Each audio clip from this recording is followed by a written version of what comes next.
आणि यानंतर एक मोठी बातमी समोर आली आहे। मंत्री भरत गोगावले यांचा मुलगा विकास गोगावले याचा अटकपूर्व जामीन फेटाळण्यात आलेला आहे। महाड नगर परिषदेच्या मतदानावेळी विकास गोगावलेंकडून राष्ट्रवादीच्या कार्यकर्त्यावर हल्ला करण्यात आला होता। याच प्रकरणी कोर्टाने जामीन फेटाळलाय।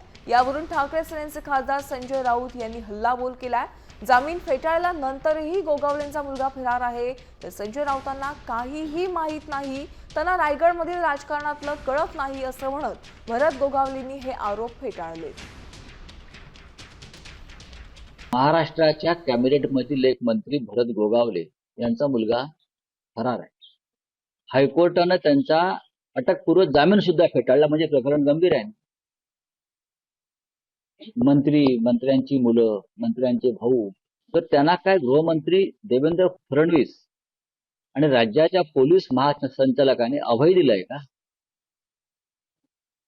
मंत्र्यांचा मुलगा फरार आहे आणि पोलिसांना सापडत नाही आणि त्याचा अँटिसिपेटरी बेल म्हणजे अटकपूर्व जामीन फेटाळला जातो तरी सापडत नाही।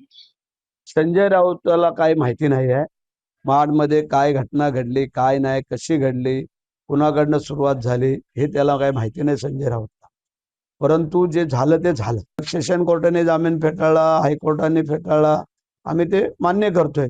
आम्ही तो हायकोर्टाचा मान ठेवतोय, त्याबद्दल आमचं काही दुमत नाही।